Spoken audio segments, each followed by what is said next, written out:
in regard to the hits, when I was making Court and Spark, John Lennon was recording across the hall, and one night he and Harry Nilsson came in drunk, and I played them a couple of tracks off of Court and Spark, and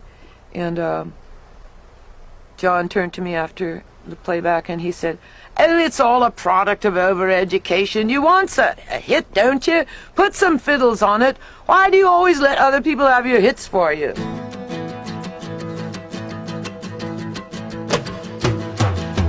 Help me, I think I'm falling in love again. People have persuaded me or tried to persuade me or suggested that I should put out a hits album, and my reaction has been absolutely not, over my dead body. And I was driving along Wilshire Boulevard one day when a light bulb went off in my head, and I thought, the thought made me hit the brakes. I nearly ran into the guy in front of me. But I thought it was a good idea. It was a chance, perhaps, to run by the public one more time a lot of the work that they missed, which is the last 20 years. Anyway, I decided, okay, I'll do a hits album if they'll let me do a misses album. Now, most of my work would be categorized as misses. As a matter of fact, to get a whole album full of hits, you really kind of had to push it. Basically, of the 17 albums, 2 of them were hits, Blue and Court and Spark, technical hits. The bulk of the material had to be culled from the misses. That's a hard call. Because I think of the album as a form, I've tried to make 2 new albums, so the hits is mostly from Blue and Court and Spark, which were the hits. There are a couple of legitimate hits, help me. Circle Game replaced Old MacDonald at summer camp, so it's kind of technically a hit, but through the rear door of the whole thing.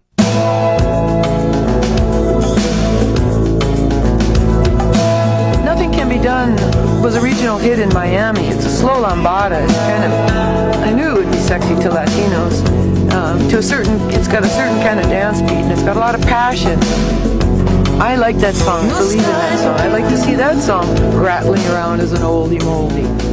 Each time and say you don't know what you're doing.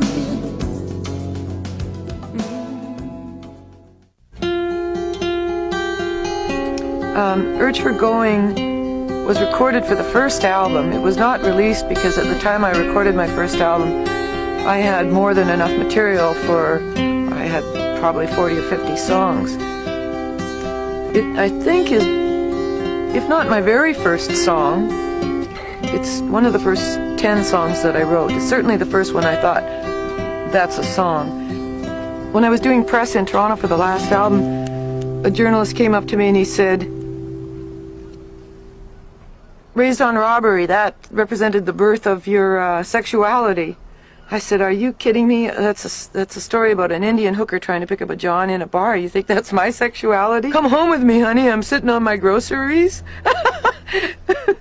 People don't listen. A dog-eat dog says that. Nothing is savored long enough to really understand. If you were to view, all of this material from record 1 to record 19 now with the addition of these 2, yeah, you would get somewhat of a portrait of the artist, but there's more humor there than people realize, for one thing. There was something on the news last night that was very inspiring. It closed the news, and they said that in surveys they have found out that that the glum workers are better workers than the smile button workers. This is a new psychological study in that the glum workers are thinking deeper and are coming up with more creative solutions. Now, one of the things that this continent has been obsessed with for a while is the bloody smile button. That everybody should appear happy and be happy and don't be so negative, and as a result, it's a very shallow culture. I resent being called a melancholy artist. I tend to sing my heaviest texts against sunnier chords than that, just for relief. That's what the blues are based on. Singing sad words against cheery chords. Some of the chords are not exactly cheery, but they're not exactly minor, which is really a tragic kind of chordal movement, like the Beat of Black Wings, for instance. the engineer on that date said, you know, you're not going to put those words with that music. I said, well, yeah, because those are heavy words. So I put it against a light, waltzy kind of musical setting to give it pathos, you know, so that you're not putting heavy words with heavy chords.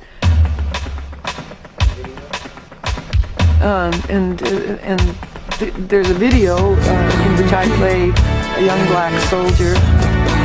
We were rolling around in the alley shooting this thing, and they sprayed us all with malathion. We all came down with various sicknesses. This is one of the occupational hazards of being in this business.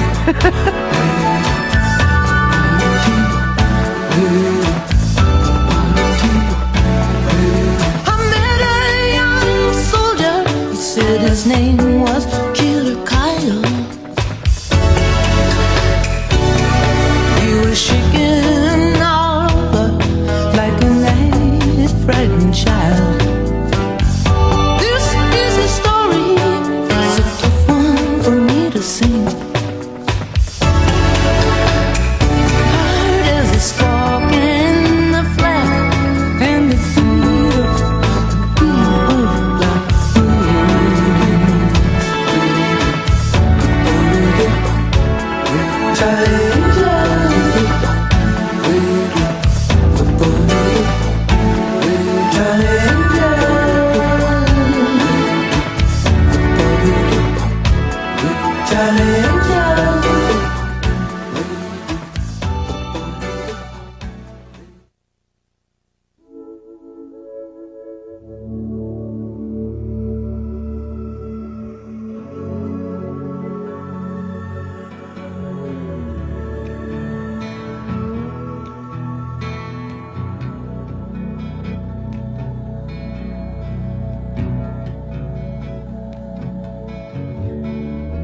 Words are hard, and they get harder, especially for these times.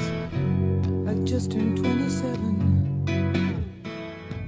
when they sent me to My caretaker, Hans, came to me and he was sucking on his pipe, and he said to me, you know, Joni, you write all these melancholy songs. I think you write too much at night. You should write in the daylight. So I came out on this rock, and I tuned my guitar to the day around me, to the frequency of the crows and the seagulls, mostly squawky birds around here, but they have a pitch. And I came up with this melody, and I thought I'll put something very cheery to it. Then I went to the market to buy my groceries, and in the checkout lane was this newspaper, and on the front page was a story that in Ireland, in Dublin, the Sisters of Mercy from Our Lady of Charity had sold off 11.5 acres to realtors. In bulldozing it for development, they unearthed, I think it was 100 unmarked graves of women. Well, they were little crosses, Magdalene of the Tears, Magdalene of the Sorrows, and they'd basically just planted these young women anonymously in a graveyard that was untended and unmarked, thrown them away, just thrown them away, buried them in the ground. And it was very disturbing to me, to say the least. So these women were incarcerated for hooking, for pregnancies by their father, by their brother, embarrassing pregnancies. But the worst one of all was that an unmarried woman, a 27-year-old woman, that men were looking at in the parish could gang up and deem her a Jezebel and ship her off to a life of drudgery, slavery, to do the laundry for these nuns. So I sat out on a rock and I couldn't get this thing off my mind, and that was how Magdalene Laundries came to be. Sex Kills was inspired by a lot of things, kind of cumulatively. I pulled up at a stop sign and there was a long white stretch limo with the license plate, Just Ice. And I had never looked at that word justice as two words before. So that sent me off, mulching, so to speak. For about 2 weeks I asked everybody that gave me the time of day, what is justice? Nobody knew. Somebody suggested that I read Plato, the Republic, which I did, where Socrates supposedly explains justice. Well, he said basically this, that in order for there to be justice, there had to be, first of all, a just society. So he builds his utopian society, And in it, you can be a painter or a poet or a musician, but you can't be all three.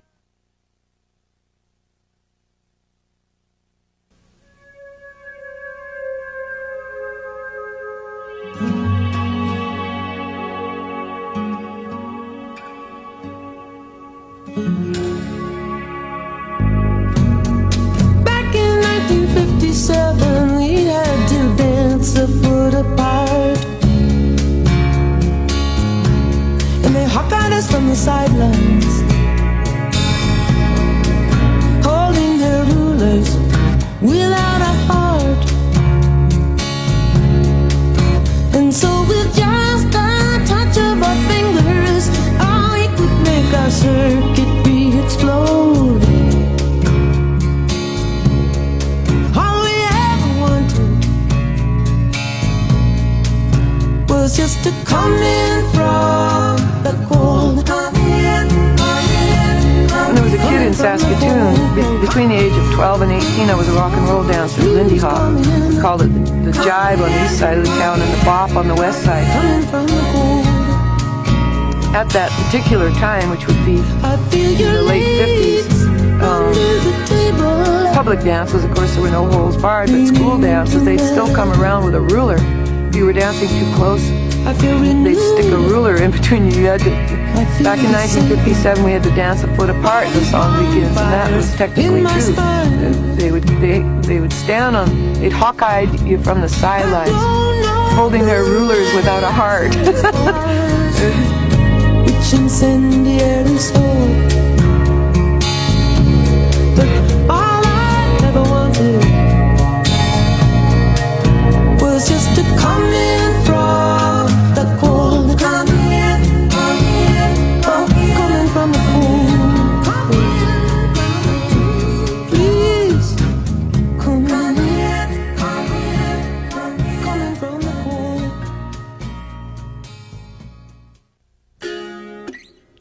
In a case of you, there's a line, I am a lonely painter, I live in a box of paints.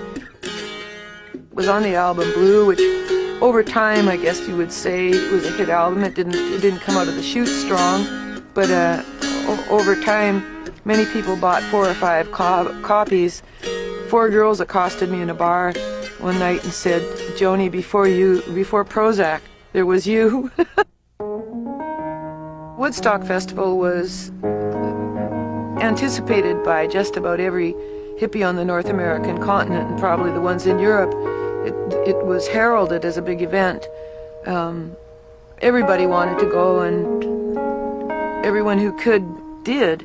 CSN and myself were at the beginning of a tour the weekend of Woodstock. We played, I believe, in Los Angeles on the Friday night, Chicago on the Saturday night. I think that's the itinerary. And Sunday night we were to play in Woodstock. We got to the airport, and the area had been declared a national disaster area. It was muddy, transport was difficult, the locals were annoyed with it. Anyway, CSN, myself, and our manager then, Elliot Roberts, and our agent, David Geffen, went to the airport. It was told to me that transportation was unavailable, we couldn't get in, it was a mess. And so David took me back to his apartment in New York, and unbeknownst to me, the boys rented a helicopter and went. The following day I had to do a television show, the Dick Cavett Show, and that was part of the reason for not taking me, because they figured that was more important, management and agent decided. And there was the likelihood of getting in and not being able to get out. So I went back to David's apartment and watched Woodstock on the news. There were several stories. The bombers flying over and whipping back to take a look at it. You know, they showed a lot of the action. It was... and I was the girl that couldn't go, but the boys went, you know, so I was the girl that got left behind, you know. And that song was nearly finished on that Sunday night. It was completed by the end of the week, although Crosby would have you think, you know, that he had something to do with the writing of it. He had nothing to do with it. yeah, I felt bad that I missed it. Then the movie was being made, and CSN commandeered the song to be released for the soundtrack, and so once again I let somebody else have my hit for me. I included the reoccurring dream on the misses. It really is a legitimate miss, and I'll tell you the story behind that. Somebody taped a radio broadcast. This was about 3 or 4 years ago. They thought I would be very flattered by it. Somebody had done a radio essay, and in it they had lined up all these young women who they said were influenced by me. Anyway, at the end of this piece, having played all these different women and supposedly, what they were listening to, he played one piece of mine. He played the reoccurring dream. And he prefaced it by saying, all these women are beating Joni at her own game. To show you how she's lost perspective, listen to this song. She doesn't know what a melody is anymore. And he played a choral piece. I'm very proud of it as a choral piece, and since it was singled out to show how completely I had lost my perspective, I thought it definitely deserves its place on the misses. This year I took some time off from touring and went off on some adventures of my own, and this is kind of a letter back home. I wrote one of the verses in Paris. The first verse I wrote in Paris, and then the next verse I wrote in Spain. And the last verse I wrote once I got home again. A little trivia there.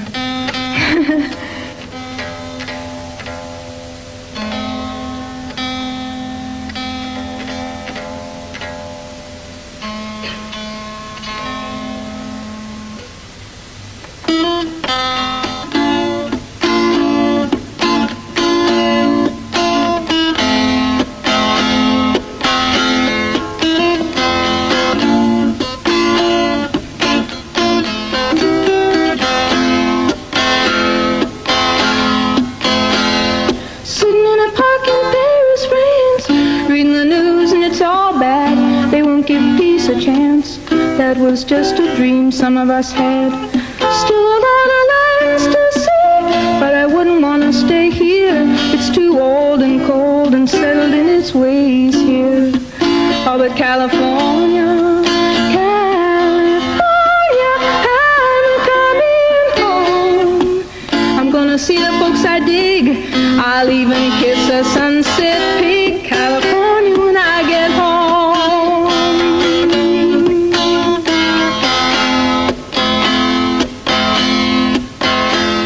I met a redneck on a Grecian Isle who did the goat dance very well. He gave me back my smile, but he kept my camera to sell. Oh, the rogue, the red rogue. He cooked good omelettes and stews, and I might have stayed on with him there, but my heart cried out for you, California. Oh, California, I'm coming home. Oh, make me feel good, rock and roll band. I'm your biggest fan. California, I'm coming home.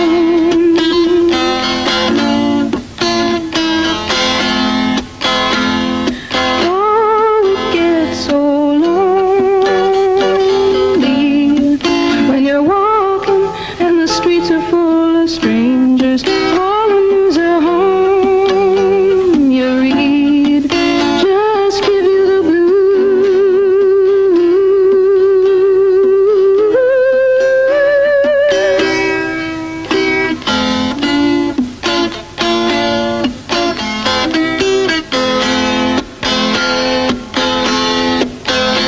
So I bought a ticket, I caught a plane to Spain, went to a party down a red dirt road. There were lots of pretty people there, reading Rolling Stone, reading Vogue. They said, how long can you hang around?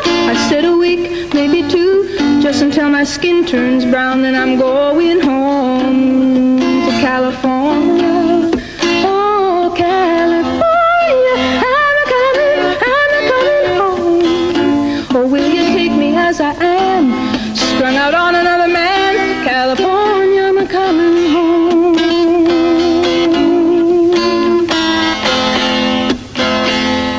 Oh, it gets so lonely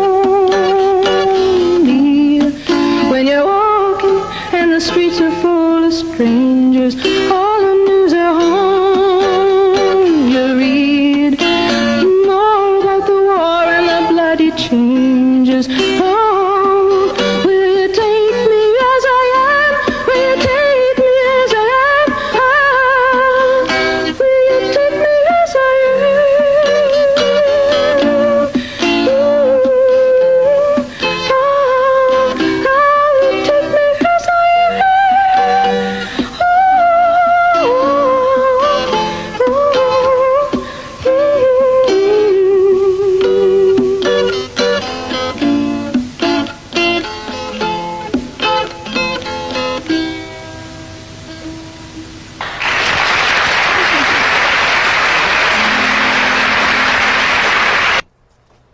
song For the Roses pretty much articulates my feelings at that time, that the exploitation of the artist, somehow their business and the artist were not in sync on any level. It was unbearable to me at that time, and the cover of For the Roses was a cartoon that I did of a horse's ass. Geffen wouldn't let me put it out as the album cover, but he did let me put it up on Sunset Boulevard as a billboard. Both Sides Now was one of my early songs. Chuck Mitchell said to me at the time I wrote it, I was 21, he said, "Oh, what do you know about life? You know, how can you be writing about life from both sides now?" But I guess at the age of 21 I'd seen enough of the yin-yang. That's probably my most popular song. One time it was the most recorded song ever. I think it ran neck and neck later with Yesterday.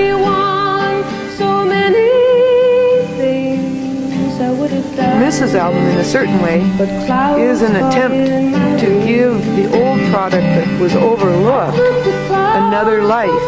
You know, like, listen to it again. Can you listen to it now? And still somehow it's cloud illusion. I recall, I really don't know clouds at all.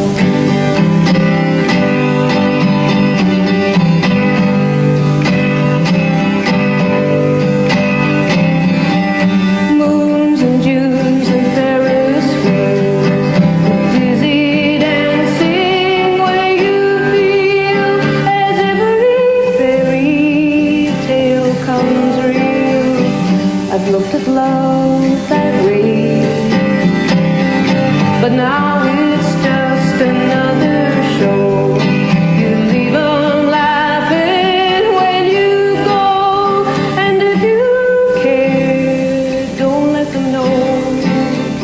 Don't give yourself away. I've looked at love from both sides now, from give and take, and still somehow it's love's illusions. I recall, I really don't know love at all.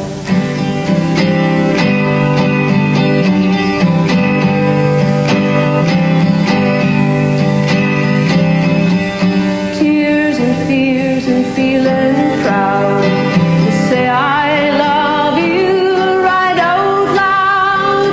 Dreams and schemes and circus crowds, I've looked at life that way. But now old friends are acting strange. They shake their heads, they say I've changed. Well, something's lost, but something's gained in living every